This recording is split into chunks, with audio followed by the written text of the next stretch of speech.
자, 39페이지 봅시다. 행정의 경제적 맥락을 계속 보겠어요. 좀 전에 이제 세상 실패에 관련된 연결 학습을 했고, 자, 이제 1930년대부터 제가 80년대까지는 큰 정부, 거대 정부가 지배했다고 얘기했을 거예요. 그래서 이런 거대 정부에서 파악하고 있는 경제의 논리가 뭐가 있고, 이에 근거한 정부 실패 현상들을 하나하나 학습을 하겠습니다.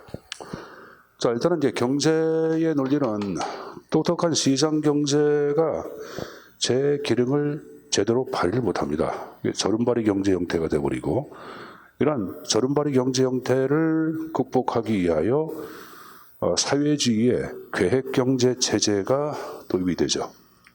이걸 보통 우리는 뭐가 그러냐? 혼합 경제. 혼합 경제 체제가 등장했다라고 얘기합니다. 자, 이 혼합 경제를 규제된 자본주의, 수정 자본주의란 말을 쓰지, 규제된 자본주의, 수정 자본주의 이렇게 표현하기도 합니다. 자, 경제의 주체를 얘기해라 그러면은 가계하고 기업이 제 역할을 했다 못했다? 못했다. 그 새로운 경제의 주체로서 누가? 여러분들 정부가 등장하고 해외가 등장합니다. 그래서 여러분들 아마 이제 그 경제학 공부하시는 분들 아니면 사회를 공부하시는 분들은 우리가 경제 활동을 얘기할 때 경제의 주체, 가계, 기업, 정부, 해외가 이렇게 배웠을게요. 경제의 객체, 재화, 용역 등등을 생산, 배분, 소비하는 제 활동을 이렇게 배웠을 거예요. 자, 하여간에 여기 이제 경제 주체가 되겠고, 그다음 두 번째. 이제는 한 국가 자체가 뭐가 되는 게야? 소비자가 되기도 하고 공급자가 되기도 하죠. 그래서 한 국가 전체를 대상으로 한 경제 현상이 연구됩니다. 그리고 보통 우리는 거시 경제가 지배했다고 얘기합니다. 자, 그리고 정리할 것, 케인즈의 법칙이 지배했다고 얘기하는데, 이 케인즈의 법칙을 보통 우리는 수요가 뭘? 공급을 결정한다 이렇게 얘기하죠. 유효 수요 이론 이렇게 얘기하기도 하죠. 자, 케인즈는 경제학 초두에서 다음과 같이 정부한테 당부의 글을 편지를 씁니다. 뭐라 했냐? 정부 오늘 땅을 파게. 내일은 다시 땅을 묻게, 다음날 다시 땅을 파고, 다음날 다시 땅을 묻으라 그랬어요. 그럼 정부가 할 일이 없냐? 매일 땅을 파고 땅을 묻게? 땅을 파거나 땅을 묻기 위해서는 누가 필요해? 인부가 필요하죠? 그렇죠? 그럼 실업자를 인부로 고용을 해야 하네. 하죠? 그럼 이제 실업자가 고용이 됐으니까 임금을 받는 임금 근로자가 된다. 돈이 생겼다. 물건을 산다. 물건을 삽니다. 그렇죠? 그럼 팔리지 않는 적체된 상품이 팔리고 경제가 활성화될 거라고 파악하는 거예요. 그냥 철저하게 수요를 창출하라. 그럼 정부가 실업자를 여러분들 극복하기 위해서는 모범적 고용주가 돼가지고 많은 사람들을 어떻게 고용해라. 그러면 각종 공공사업, 교량사업, 다리사업 이런 것들을 막 전개해가지고 이 실업자 구제라고 얘기한 게 케인즈예요, 여러분들. 그러니까 이제 정부의 시장에 적극 개입을 강조한 게 케인즈 이론이고 여기에 근거하여 큰 정부 형태가 발생합니다. 그래서 이제 이게 탄생하는 거예요. 거정부가. 근데 큰 정부도 여러분들 너무 지나치게 정부의 힘이 커지다 보니까 권력을 자의적으로 해석하고 남용하는 사례가 많이 발생합니다. 그걸 보통 정부 실패라고 얘기하는 거예요. 그래서 우리 교재에서는 이제 정부 실패를 대표하는 것들 한 10가지 형태로 박스 안에 설정을 시켜놨을 거야. 자, 그걸 좀 보도록 하겠는데, 자, 첫 번째 나온 게 비용과 편익의 절연이란 말이 나와 안 나와? 나오죠. 자, 여기 보자.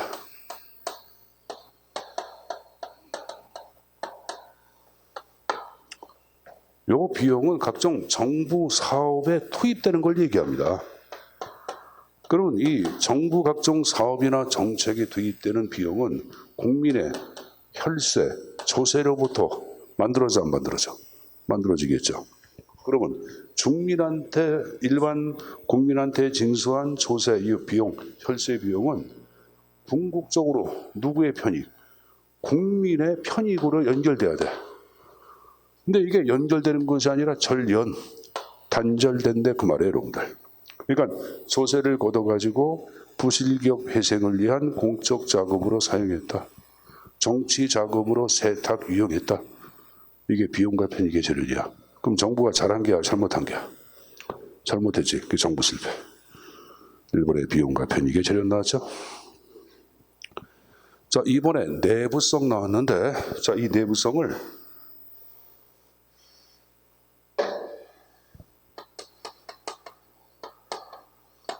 사회 목표와 내부 목표와의 괴리라고도 얘기합니다. 사회 목표와 내부 목표와의 괴리라고도 표현하는데, 이 사회 목표를 얘기할 때는 사회 전체를 위해서 각 부처가 설정한 목표를 얘기해. 그래서 보건복지부에서 국민 복지의 기능 이런 것들이 바로 뭐다? 사회 목표에 들어가는 거예요. 근데 내부 목표는 사실상 고위 관료가 고위 관료의 사적 이익을 위해서 설정한 목표를 얘기합니다. 그럼 이것은 전체 사회를 위한 목표고, 이거는 고위 관료의 사적 이익을 위한 목표야. 연결이 되고 괴리가 돼서. 그럼 정부가 잘한 게야, 잘못한 게야? 잘못한 건 정부 실패지. 이를 대표하는 이론 가운데 하나가 니스카넨의 관료의 예산 극대화 무형이라는 게 있어요. 자, 여러분들 오른쪽에 보시면은 39페이지에 자, 맨 위에 자, 그걸 보기 앞서 앞페이지 보자. 앞페이지. 어딜 펴보시냐면은 자, 페이지 35페이지 펴봐. 35페이지. 거기 정부 실패 원인 해가지고 쌍가루 일본의 내부 목표와 사회 목표와의 괴리라고 나왔죠. 그리고 그 밑에 보시면은 내부성이란 말 나왔을 게야. 내부성. 그리고 하단 첨삭 지도에 조직의 내부성의 특징이 두 가지가 나와. 하나는 관료의 예산 증액 측으로 말 나와. 이게 관료의 예산 극대화 무형이야. 거기 학자 니스카넨이 캐노아서 나왔어. 여기 보자. 여기 A 부처의 장관이 있고 B 부처의 장관이 있어. 근데 A 부처의 장관이 B 부처 장관에 비해서 보다 많은 예산을 배정받았다. 그럼 우리는 능력이 있는 사람들을 A 장관이라 그래, B 장관이라 그래? 자, 보다 많은 예산을 배정받은 게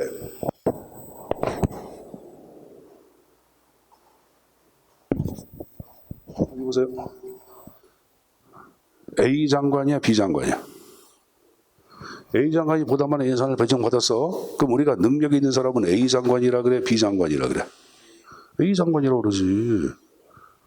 이렇게 고위 관료는 자신의 능력과 명성을 외부로 과시할 목적으로 보다 많은 예산 배정에 주력하고 이걸 사실상의 조직 목표로 설정하는 것. 이게 조직 목표의 내부성이고 이게 니스카넨의 관리의 예산 증액 추구 성향이야. 알았습니까? 고위 관료가 보다 많은 예산 배정을 받는 이유는 전체 국민을 위한 것이 아니라 자신의 명성을 위해서 보다 많은 예산을 배정받아. 봤죠? 그러니까 이건 자신을 위한 거 아니야. 당연히 정부 실패 들어가는 거예요. 그럼 이때 고위 관료는 잘한 게야, 잘못한 게야? 잘못했으니까 정부 실패로 보는 거예요, 여러분들. 자, 이걸 선생님이 이제 원학은 이거 설명하기 위해서는 38페이지 하단에 그 그래프를 갖고도 설명해야 되는데 이 설명을 지금 안 하겠습니다. 지금 여러분 표정 보면은 지금 얘기하는 것 자체도 힘들어하기 때문에 이 설명 들으면 또 더 힘들어할 것 같아. 그러니까 일단은 내부성 자체를 대표하는 것은 니스카넨의 관리의 예산 극대화 무형이 있고 예산 극대화 무형 자체를 얘기할 때는 정부 실패 현상 가운데 하나를 대표한다. 이런 식으로 좀 인식해서 가져가십시오. 알았습니까? 기본적인 틀만 이해되면 되는 거예요. 다시 39페이지. 자, 정부 실패 세 번째 나온 게 뭐가 나왔어요? 파생적 외부 효과란 말이 나오죠. 이 파생적 외부 효과는 파생이란 말이 빠지면 아까 얘기한 시장 실패에 들어가는 거예요. 근데 파생이란 말이 붙으면 정부 실패인데 이건 정부가 의도하지 않은 부차적 효과를 얘기합니다. 정부가 의도하지 않은 부수적 효과인데, 자, 정부에서 여러분들 뭐 강남을 중심으로 한 부동산 가격을 안정화하겠다 하는 일환으로, 정책 일환으로 만든 것 중에 하나가 보유세를 인상시키고 거래세를 인상시키는 식이 있어. 문재인 정부 들어서. 근데 오히려 여러분들 문재인 정부 출범 초기에 비교해 볼 때 주택 가격 자체가 2배씩이나 앙등되었어요. 2배가 아니라 3배, 4배. 지금 서울에 여러분들 그 반포에 있는 아파트 같은 경우에는 한 20평짜리가 2, 30억씩 해. 2, 30억, 25억대 해, 25억. 평당 1억이 넘어. 그 말도 안 되는 얘기예요, 여러분들. 근데 물론 이게 이제 문재인 정부가 궁극적으로는 부동산 정책을 실패를 한 거예요. 실패를 한 겁니다. 그럼 부인하면 안 돼요, 여러분들. 뭐 잘했고 뭐가 실패한 거 아닙니까? 근데 문재인 정부가 실패하려고 했던 건 아니잖아요, 여러분들. 그래서 이렇게 보유세를 인상시키고 거래세를 인상해서 이걸 안정시키려고 하는데 오히려 가격 자체가 3배, 4배로 앙등돼 버렸네. 정부가 의도하지 않은 부수 효과가 발생해서 했어요. 했죠. 그냥 정부 실패 들어가는 거예요. 니를 보자. 보유세를 인상시키면은 아파트를 팔게끔 해야 다녀야 돼. 보유세, 내가 아파트를 갖고 있어. 그 갖고 있으면 여러분들 각종 재산세라든가 부동산세 자체를 엄청 높게 징수시키는 게야. 그럼 나는 이걸 건지지 못하고 팔아 안 팔아? 파는데 팔 때 들어가는 조세가 또 거래세야. 그러니까 이것마저 올려버렸으니까 팔지 못하는 게 사람들이. 팔아도 배분이 없는 거 아니야. 그러니까 이 문재인 정부 정책을 얘기할 때는 한쪽을 놀리면 한쪽 출구를 열어놓아야 되는데 이걸 둘 다 막아놨으니까 이게 올라가. 올라가죠, 여러분들. 그러니까 기본적으로 상식을 갖고 보더라도 이건 잘못된 정책이에요, 여러분들. 그런데 뭐 어쨌든 간에 여러분들 이런 것들 정부가 의도하지 않은 부수 효과, 그걸 파생적 외부 효과라 그러고, 당연히 정부 실패 현상에 들어간다 안 들어간다? 들어간다고 봐야 되겠고. 자, 네 번째 나온 게 정부의 비대칭이란 말이 나오죠. 그러니까 여러분 질문하는 게, 선생님 정부의 비대칭성은 아까 시장 실패에서 얘기해서 안 했어요. 했죠. 근데 이건 정부 실패에 들어가는 거예요, 여러분들. 거기 들어보자. 자, 여기 보자. 우리가 이제 LH 공사를 중심으로 정부 부동산 정책을 안정화시키기 위해서 제4기 신도시 건설을 정부가 발표를 했잖아요, 여러분들. 근데 어떻게 했냐? LH 공사를 중심으로 정보를 쥐고 있는 사람들이 그쪽으로 땅을 매입을 했어, 안 했어요? 그래서 개인의 사적 이익을 추구한 것이 드러났잖아요, 여러분. 그래서 지금 수사 막 들어가잖아. 그러니까 이 말은 뭐냐? 정보를 갖고 있는 소수의 공무원이나 관련 집단들이 그들의 이익을 위하여 정보를 활용한 게 안 한 게 한 거예요. 내가 인천시 도시개발국장이라고 가정해보자. 그럼 어느 지역이 개발 예정 지역인지 정보를 사전에 입수를 해야 하네. 입수하겠죠. 그럼 그쪽 지역에 땅을 매입할 수도 있어, 없어? 있는 거예요, 여러분들. 그럼 정보를 나의 사적 이익을 위하여 이용했으니까 당연히 정부 실패에 들어가는 거예요. 그래서 이게 지금 얘기한 정부의 비대칭성, 정부 실패 현상 중에 하나다. 자, 5번에 권력 배분의 불공정성이란 말이 나왔는데, 자, 여기 보자.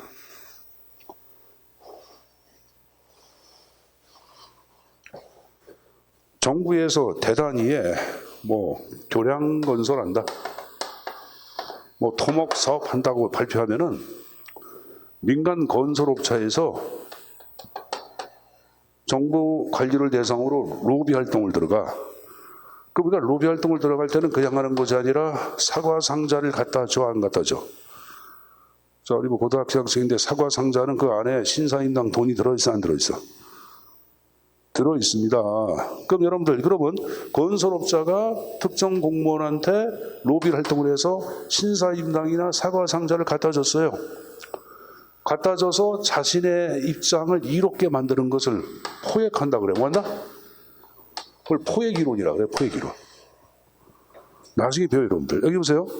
그럼 포획된 정부 관료를 얘기할 때는 전체 국민을 위하여 권력을 동원해서 정책을 집행하는 것이 아니라 나한테 로비 활동을 한 특정 기업의 자리값을 도모할 목적으로, 이익을 도모할 목적으로 권력을 동원해서 사용을 해야 하네. 하죠. 이게 바로 권력 배분의 불공정성이에요, 여러분들. 거기 권력 배분의 불공정성에다가 화살표 놓고 포획 이론이라고 적어놔. 포획 이론. 권력 배분의 불공정성에다 화살표 놓고 포획이론. 포획이론이라고 적어놓을 거야. 포획이론. 포획이론.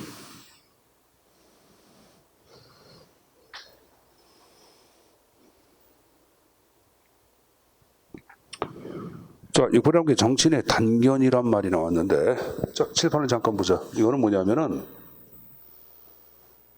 여기 A 사업이 있고 B 사업이 있어.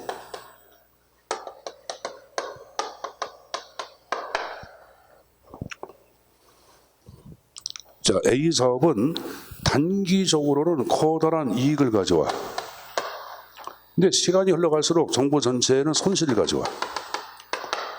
B 사업은 초기에는 손실을 가져오겠지만은 시간이 흐를수록 국가 전체에는 이익을 가져와. 그럼 선출직 관료, 자, 시장, 국회의원 이런 사람들은 자, 내년도에 총선이 있다. 그럼 또 한번 시장 하고 싶어, 안 하고 싶어?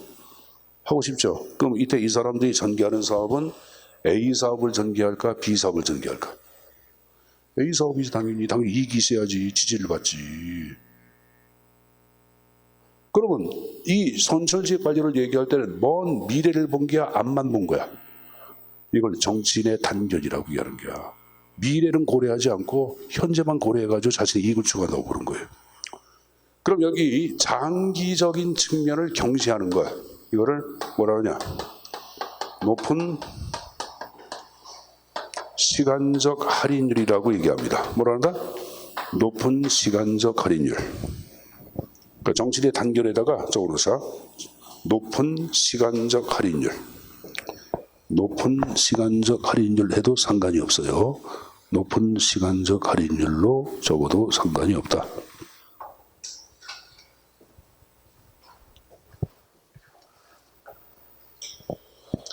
자, 그 이해한 거로 간주하고 7번 나온 거 보자. 7번에 산출물의 무용성. 여러분, 정부 산출물은 유용성을 띄어 무용성을 띄어. 무용성을 띱니다. 그러니까 어디까지 해야 할지 정결점을 알 수가 있어, 없어? 알 수가 없어요. 국방력 제고하자, 국민복지 구현하자, 이게 다 무용성을 띠니까 어디까지 국방력을 제고하고 어디까지 국민복지를 구현할지 알 수가 없는 거예요. 그러니까 이 말은 여기 보자. 효과는 고려하지 않고 계속 비용이 투입될 수밖에 없어. 왜? 효과를 측정할 수 없으니까. 이걸 보통 뭐라 하냐? 비용의 체증화라고 얘기해. 거기 여러분들 산출물의 무용성에다가 이코로 비용의 체증화라고 적어놓자. 비용의 체증화. 산출물의 무용성, 비용의 체증화다 같은 말이에요, 여러분들. 어디까지 해야 할지 알 수가 없다. 이걸 달리 얘기할 때는 9번에 종결 메커니즘의 결여라고 합니다. 9번에 뭐가 나왔어요? 종결 메커니즘의 결여. 그러니까 여러분들 7번에 산출물의 무용성, 9번에 종결 메커니즘의 결여, 좀 전에 비용의 체증화, 이거 다 같은 말들이에요. 알았습니까? 자, 그리고 8번에 정치인의 왜곡된 보상 구조라고 나오죠. 이건 무슨 말이냐면, 자, 여기 보자.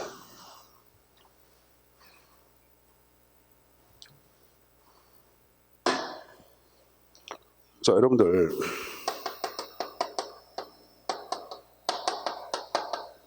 자, 선출직 관료 같은 경우에는 어떤 사회 문제가 발생했어.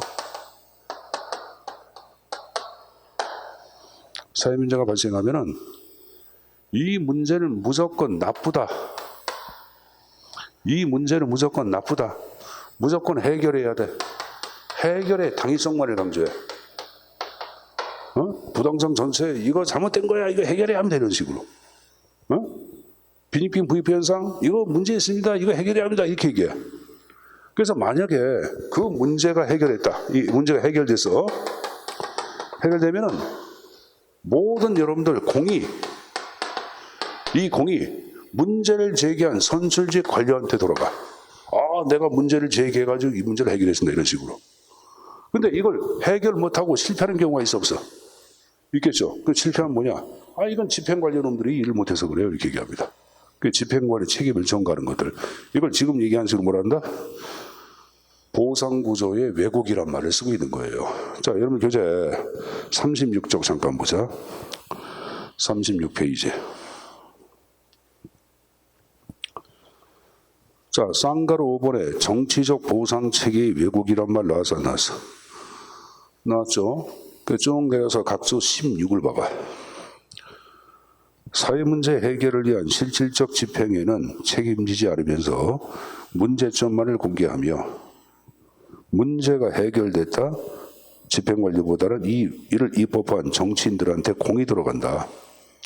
반면에 문제가 해결되지 않을 경우에는 이를 집행관리한테 전가한다 안 한다? 전가한다. 이걸 뭐라 한다? 이걸 뭐라 한다?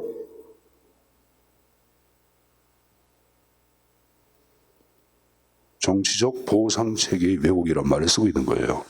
그래서 그 개념 형태는 좀 숙지해서 가져가십시오. 알았습니까? 자, 안 그러고 앉아가고 다시 넘겨서 10번에 마지막 나온 게 X의 비효율성이란 말이 나왔죠. 이제 정부 실패 마지막인데 이 X의 비효율성 자체를 얘기한 사람은 자 35페이지 잠깐 펴보자. 35페이지. 맨 밑에 쌍가루 2번에 라이벤스타인의 X의 비효율성이란 말이 나오고 있을 거예요. 알았습니까? 자, 그럼 여기 보자.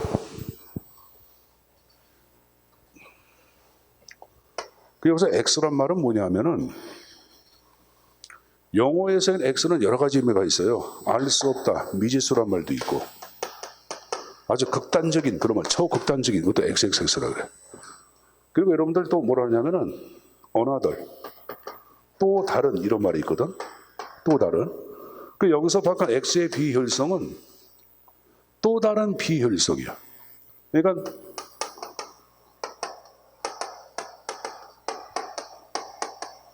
자원 배분의 비효율 말고 또 다른 비효율. 자원 배분의 비효율을 얘기할 때는 여기 보자. 자원 배분의 효율을 얘기할 때는 투입을 극소한 상태에서 산출을 극대화시킬 때 자원 배분의 효율성이 구현됐다고 얘기해. 그럼 자원 배분의 비효율을 얘기할 때는 최소의 투입이 아니라 너무 지나친 투입. 근데 산출도 많지도 않아. 이럴 때는 자원 배분의 비효율이라 그래. 근데 여기서 방금 X의 비효율은 이러한 비효율이 아닌 또 다른 비효율이에요. 또 다른. 자, 또 다른 비효율이 뭐로 나오냐? 거기 나온 거 보자, 여러분들. 맨 밑에. 행정관리상의 특수한 요인. 이렇게 나왔죠. 자원 배분의 비효율 말고 행정관리상의 특수한 요인에 근거한 비효율. 그 아래 나온 게 독점성, 심리적, 행태적 요인이란 말이 나오죠. 여러분, 정부가 공급하는 제한은 독점적 공급 아니야. 그럼 독점적 공급은 경쟁적 상실을 가져간 거죠. 정부가 일방 혼자만이 공급하니까 경쟁력 상실을 가져온다 안 가져온다? 무슨 말인지 알겠죠? 설명 생각하겠습니다. 이곳에 각종 비효율이 발생하는데 이게 바로 지금 얘기한 X의 비효율이고 또 행태적 심리적 요인에 근거한 비효율을 얘기할 때는 공무원이 투철한 사명감의 결이요. 책임의식의 부재에 의하여 비효율이 발생하기도 한다. 하겠죠. 이런 것들이 바로 지금 얘기한 X의 비효율이 해당되는 거예요. 어쨌든 간에 X의 비효율, 정부가 잘한 게야 잘못한 게야? 정부가 잘못했죠. 그래서 정부 실패에 들어가는 거예요, 여러분들. 그래서 일단은 정부 실패를 대표하는 것들 10가지 형태를 쭉 학습했습니다. 다시 보자. 39페이지. 정부 실패. 1번에 비용과 편익의 절연, 2번에 내부성, 3번에 파생적 외부 효과, 4번에 정부의 비대칭, 5번에 권력 배분의 불공정. 이거 아까 포획 이론 얘기해서 했어요. 포획 이론 얘기했습니다. 정치의 단견. 이걸 아까 뭐라 했지? 정치의 높은 시간적 할인율 이렇게 얘기했고, 산실분의 무형성, 아까 비용의 체증화 얘기했죠, 여러분들. 그 다음에 정치인의 왜곡된 보상구조, X의 비효율성까지 얘기를 했어요, 여러분들. 자, 그럼 이러한 정부 실패에 대응하기 위한 방식이 이제 소정부는 구축 전략인데 이걸 보기에 앞서 40페이지 보세요. 40페이지.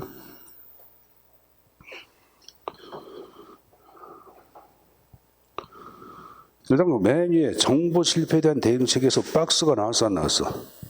나왔는데 거기 첫 번째 나온 게 사적 목표의 설정 안 배웠는데요. 이게 바로 뭐냐면 내부성이야. 뭐다? 내부성. 아까 사회 목표와 내부 목표의 괴리 얘기한 거 기억났나?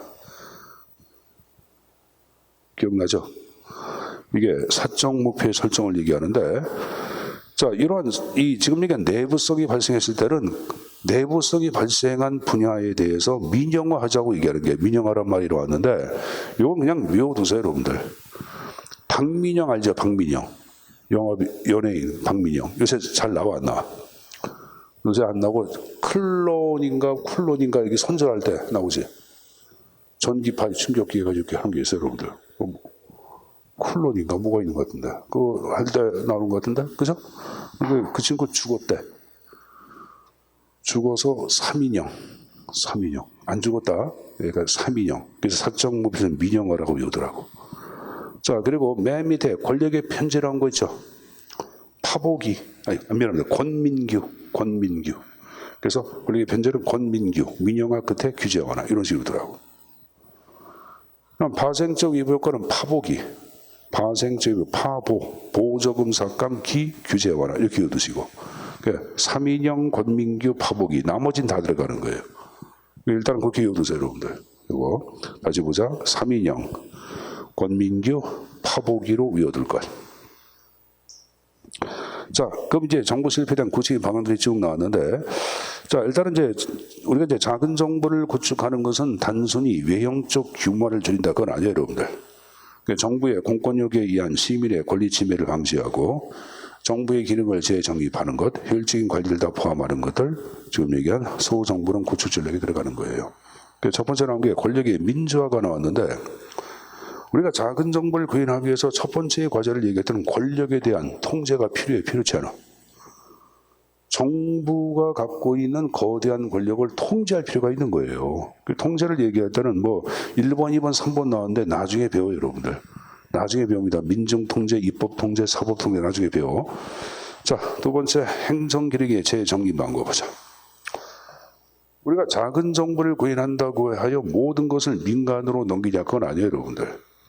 정부가 해야 할 일이 있고 민간이 해야 할 일이 있어. 있겠죠. 그럼 무엇이 과연 정부가 해야 할 일이고 무엇이 과연 민간이 해야 할 일인지 그걸 알아보는 것을 행정기능의 재정립이라고 얘기합니다. 행정기능의 재정립을 위해서는 뭐가 필요하냐? 그 세 번째 줄 끝에 시장성 검증 절차란 말 나와. 시장성 검증 절차가 필요한데, 자, 오른쪽 맨 밑에 각줄을 보시면 17 봐봐. 시장성 검증 절차는 1990년 영국에 거기 밑줄 잖아. 메이저 정부에다가 밑줄. 아예 적어놔. 대처 엑스라고 적어라. 대처리 좀 알아봤지? 대처, 마가렛 대처 알죠? 철의 여인. 대처 때가 아니라 대처 다음에 정권을 잡은 사람이 메이저야. 그 메이저 정부 때 시장성 검증 절차가 등장합니다. 알았습니까? 과거에 시험 문제 나올 때 메이저 정부를 대처로 바꿔놓고 고르는 문제가 한번 나왔어서, 그러니까 이걸 일단은 외워두시고, 그럼 다시 시장성 검증 절차가 있겠죠. 어떤 절차에 따라서 여러분 정부 기능을 재정립하는지 그걸 좀 보겠는데, 그 41페이지 맨 위에 보시면 행정기능에 재정립해서 그림이 나왔죠. 그리고 질문을 던지는데, 제일 먼저 반드시 필요한 업무인가 하고 질문을 던져. 자, 만약에 NO 그럼 옆에 과감히 폐지하면 되겠죠. 근데 만약에 YES라고 해서 필요한 업무야, YES라고 해서 그럼 다시 질문을 던져.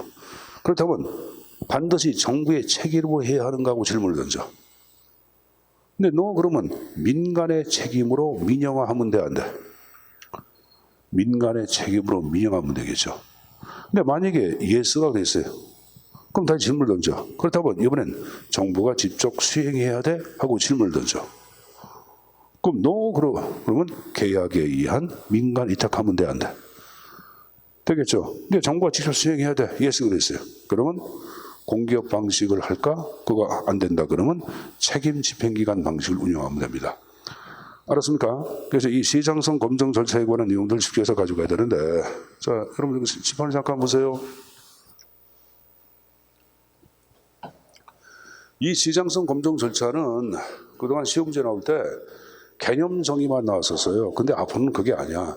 이 시장성 검증 절차의 순서를 물어볼 개연성이 굉장히 커요, 여러분들.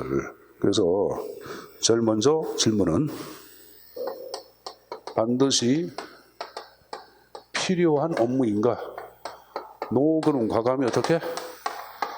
폐지한다. 그 만약에 yes 그랬어요. yes. 그렇다면 다시 질문을 던져라. 두 번째, 그렇다면 반드시 정부의 책임으로 해야 할 것인가 하고 질문을 던져. 만약에 no 그랬다. 그럼 어떡하다? 민간의 책임으로 민영화한다 안 한다? 한다. 근데 만약에 yes가 그랬어요. yes. 그럼 질문을 던져. 질문 던진다고. 어떻게? 정부가 직접 수행해야 되고 질문을 던져. 근데 만약에 여러분들 여기 보자. no 그랬어요. no. 그러면 계약에 의한 민간이다. 됐습니까? 정부의 직접 수행 방식도 그렇다면 정부가 공기업 방식을 활용할 것인가? no 그럼 말하보다 책임 운영기관 방식을 책임 집행기관 운영이 같은 말이야. 방식을 활용하자 하는 시장성 검증 절차를 숙지를 좀 해두셔야 합니다. 예전에 시험제로 하면은 절차를 물어볼 수가 있을 거예요. 섞어가지고. 절차 좀 가져가시고. 하나 이야기할게. 요 책임 집행기관은 정부 조직이야. 그래서 여기에 근무하는 사람들은 몽땅 다 공무원이야. 근데 공기업 자체를 얘기할 때는 공기업은 요거는 정부 조직이 인 것도 있고 정부 조직이 아닌 것도 있어. 알았습니까? 그러면 지금 얘기한 보자. 폐지, 민영화, 계약 방식, 공기업 책임 집행기관 요 가운데 공적 성격이 가장 강한 분야에 쓰는 것은 뭐야? 그렇죠. 책임 집행기관이 공적 성격이 가장 강한 분야에서 활용하는 걸 얘기합니다. 그것도 출제해 놔서 여러분들. 그래서 다른 시장성 검증 절차에 관한 내용들 중요하다고 말씀드렸고 내용 하나하나 다 숙지해서 가져갈 필요가 있습니다. 자, 그럼 시장성 검증 절차를 봤으니까 그 다음 정리할 게 바로 민영화예요. 자, 우리 민영화란 말을 굉장히 많이 쓰는데 자, 정의 나온 거 보자. 정부의 소유권의 전부 또는 일부를 민간으로 이전하는 것을 민영화라고 얘기하는 거예요, 여러분들. 알았습니까? 밑에 거 보지도 마시고 그 다음 페이지에 민영화의 방법이 쭉 나오고 있어요. 자, 민영화 방식 자체를 대표하는 것들 몇 가지 형태가 쭉 나왔는데 첫 번째, 공기업 요새 민영화하자고 해야 하네. 공기업을 민간에 매각하는 방식들 여기 들어가는 거예요. 두 번째 나온 게 계약 방식이 나왔는데 자, 이 계약 방식을 얘기할 때는 계약을 토대로 민간에서 공급하게 하는 것을 계약 방식이라고 얘기합니다.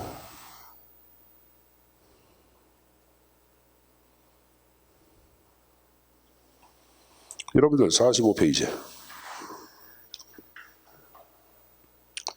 자, 45페이지에 시마노트에 민간위탁 계약 공급이란 말이 나왔는데 자, 거기 보자. 계약에 의한 민간위탁이란 행정기능을 완전히 민간에게 이양하지 않고 행정기관이 소유권을 지니고 있으면서 민간으로 하여금 자신의 명의와 책임하에 행정기능을 처리하게 하는 제도 이렇게 나왔고 하나 이해할 게 3번을 보세요.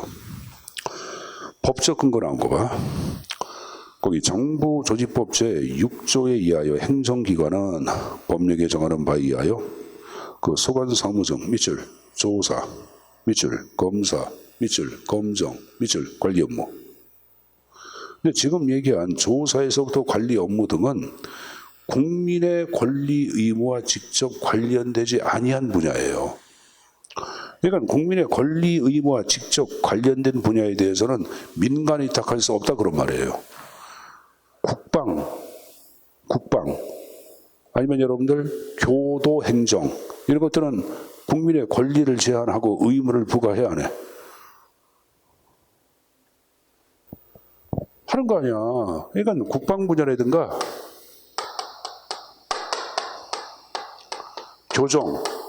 교도 분야 이런 것들은 민간 위탁으로 바람직하지 않은 거예요, 여러분들. 그러니까 여러분들이 질문 던지는 게 선생님 민간 교도소 있지 않습니까? 그것은 민간 위탁이 아니야. 그건 다른 방식이야. 그 민간 위탁이 아니라 그건 다른 방식이고. 어쨌든 간에 지금 얘기한 식으로 국민의 권리 의무와 직접 관련된 분야는 민간 위탁으로 바람직하다, 바람직하지 않다, 바람직하지 않다까지 얘기했을 거예요, 여러분들. 자, 여러분들 다시 앞쪽으로 넘겨봐. 넘겨보시면은, 자, 민간 위탁 나온 거 보자. 민간 위탁 계약 방식, 계약의 ABC D를 봐봐, D번.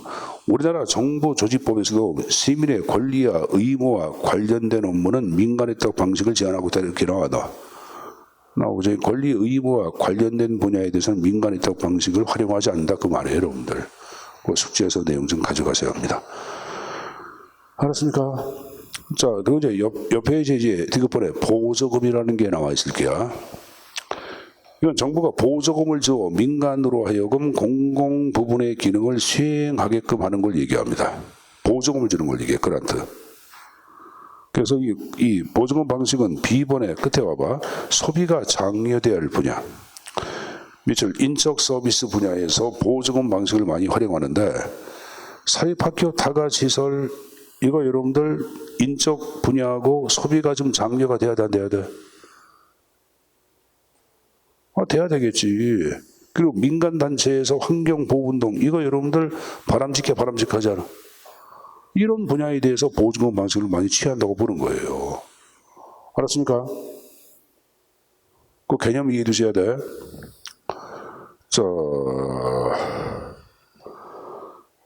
자, 이때 생산자는 민간 기업이 되는 거고 공급 결정자는 정부. 이 공급 결정자는 누가 정부를 대신해서 공급할 것인가를 결정한다고 보는 거예요, 정부가. 그러니까 내가 그동안 해왔는데 이거 나 대신에 해야 할 민간 어디가 좋을까 하고 정부가 공급자를 결정하는 거. 그게 바로 공급 결정자가 되는 거예요. 이해했어요? 타가소 이용하거나 여러분들 어린이집 이용하고 난 다음에 우리는 거기 뭘 내? 시설비 내 안 내? 시설 사용료 내잖아요, 여러분들 우리가. 보육료라고 그러죠, 보육료. 보육료 내요, 안 내요? 내잖아. 그럼 여러분들 현재 보조금은 누구한테 주는 거예요? 보조금은 소비자한테 주는 것이 아니라 아까 얘기한 식으로 타가소를 운영하는 사람 있죠? 어린이집 운영하는 사람, 원장 이런 사람들한테 보조금이 지급되는 거예요. 소비자한테 지급되는 게 아니라. 여러분들 숙제에서 가지고 와야 합니다. 그 다음에 그 밑에 나온 게 허가 방식 나왔죠. 면허. 자, 영어로 뭐가 나왔어요?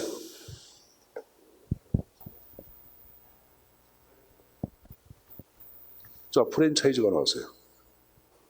그럼 이 면허 방식을 얘기할 때는 자, 일정한 구역에서 미칠 특권을 부여하는 방식을 얘기해요. 유선 TV 방송공사 그러면 인천 미주월구 하나밖에 없어요, 여러분들. 인천 남동구 하나밖에 없어요. 인천 연수구 하나밖에 없어요. 그래서 유선TV 같은 경우에 여러분들 특권을 부여받은 유선TV 방송공사에서 지금 얘기한 허가를 담당하고 유선 방송을 하고 있죠, 여러분들. 거기 전기가스 통신이 켜놓았는데 우리가 유선TV 전기가스 통신 그러면 떠오르는 게 있어. 우리가 앞에서 학습한 요금제 아니야? 기억날 거예요. 그래서 요금제를 민영화할 때 가장 많이 쓰는 것 허가 방식이에요. 다시 한번 요금제를 민영화할 때 가장 많이 쓰는 것 허가 방식이다. 그렇게만 정리. 다른 거 보지 마시고. 자, 미음번의 별표 구매권 방식. 자, 이 구매권 방식은 영어로 외워야 돼. 자, 영어로 뭐가 나왔어요? 바우처를 꼭 외워야 되는데 이건 여러분들 소비자한테 정부가 쿠폰을 주는 걸 얘기해. 쿠폰. 그 쿠폰 제공 방식이 구매권 방식이에요, 여러분들. 그러니까 여러분들 그 기초생활수급권자 경제적으로 어려운 분들한테 정부에서 쌀 구매권 그런 거 나눠준다고. 요새는 전자카드를 줘. 30만 원짜리. 그러면 30만 원 안에서 쌀 구매할 수 있게끔 해주는 거. 지금 이게 구매권 방식이에요. 재난지원금 알죠? 재난지원금. 재난지원금도 구매권 방식이라고 그래요. 재난지원금 범위 안에서 여러분들 구매해야 하네. 하잖아요, 여러분들. 이번에 25원 준다며. 그럼 여러분들 그 카드에 집어넣고 난 다음에 어떡합니까? 여러분들이 원하는 데 가서 밥 사 먹어, 안 사 먹어? 술 먹어, 안 먹어? 먹죠. 이거 먹다는데 구매권 방식이 들어가는 거예요. 거기 여러분들 두 번째 주 중간에 대중교통 이용권, 식품 구매권, 학교 등록권 나왔는데 거기다가 재난지원금 적어놔. 재난지원금. 재난지원금 다 보조금 방식에 들어갑니다. 자, 그 다음에 공동생산 나온 거 보자. 공동생산은 쉽게 자원봉사야. 뭐다? 자원봉사. 그래서 나고 정례에는 정부만이 담당했던 서비스 제공 업무에 전문가인 공무원과 민간이 공동 참여한데 기나서 나서 나고 자원봉사활동 밑줄. 자, 자원봉사는 여러분들 직접적인 보수를 받는 건 없어요. 단 서비스 생산과 관련된 현금 지출에 대해서만 보상받는다 이렇게 나와. 나오죠, 여러분들. 자, 여기 보자, 여러분들. 여기 보세요. 여러분들 아마 그 자원경찰대 한번 해본 적 있어요? 자원경찰대? 선생님 이제 사는 지역에 자원경찰대를 했다고 얼마 전에 한 1년 전에 나 그만뒀는데 자원경찰대 되면 여러분들 그 경찰 업무를 같이 수행하는 게야. 그러면 선생님 그렇다고 뭐 돈 받는 거 없어. 그럼 뭘 줘? 제복을 줘, 제복. 경찰 제복을 줘. 선생님한테 맞는 게 없어가지고 다 맞췄어. 그래서 내가 입은 경찰보다 더 무서워 배. 그래서 경찰들이 날 무서워해. 자, 여기 보자. 여기 보세요. 그러면 내가 받는 건 뭐냐 하면 지금 얘기하는 식으로 경찰복 하나만 받는 거예요. 가끔 여러분들 밥 사줘. 대신 여러분 같이 치안 활동을 못 한다고. 이렇게. 치안 활동하고. 뭐 초중학생들 여러분들 저녁 때 좀 으슥한 곳에 뭐 하는지 안 하는지 그거 가끔 가서 이렇게 보고 막 그런 거 하거든요. 근데 희한하게 선생님이 이렇게 할 때는 뭐 특별한 범죄가 발생한 적이 한 번도 없어. 그래서 거기 교수님하고 다니면 어떻게 범죄가 발생 안 하는지 모르겠다. 그래서 어허허 라고 웃거든요. 그 제복 입잖아. 그럼 굉장히 기분이 좋아. 꼭 권력을 가진 사람 같아. 다음번에 한번 해봐요, 여러분들. 자, 이간에 이거 자원봉사에 들어가는 거예요. 그러면 이제 자조활동은 자, 여기 보자. 아파트 같은 경우에 주민 술찬제라는 게 있어요. 그러니까 아파트 주민들끼리 여러분들 순찰 모임 만들어가지고 월요일 날은 일동의 아줌마들이 순찰, 화요일 날은 이동 아줌마가 아파트 순찰 그런 거 해야 하네. 이게 자조활동을 얘기하는 거예요. 그러니까 자조활동은 수혜자고 공급자가 동일 집단에 속하는 거예요. 그렇죠? 아파트 주민들이 스스로 하는 거니까 공급자도 아파트 주민이고 수혜자도 아파트 주민이지. 근데 자원봉사는 틀려요, 여러분들. 공급자하고 수혜자가 다른 집단이야. 알았습니까? 그래서 지금까지 얘기한 내용들이 민영화의 방식들을 쭉 얘기를 했습니다, 여러분들. 자, 그럼 민영화의 장점 바로 뭐냐? 기업본의 별표, 행정의 효율성 제고예요. 정부가 하는 일을 민간한테 맡기니까 정부는 그만큼 돈을 아낄 수가 있지. 그래서 효율성 제고. 그 다음에 내려가서 민영화의 문제점을 얘기할 때는 기업본에 봐봐. 책임 전가 별표. 정부가 하는 일을 민간이 대신한다. 민간한테 책임을 전가해야 하네. 그럼 정부가 민간한테 책임을 전가한다는 것은 바로 도덕적 해이가 발생한 게 아닌 게야. 그래서 이게 도덕적 해이란 말이 나온 거예요. 그리고 형평성의 저해 이렇게 나왔는데, 자, 여기 보자. 검의 양날이 있어요. 검의 양날.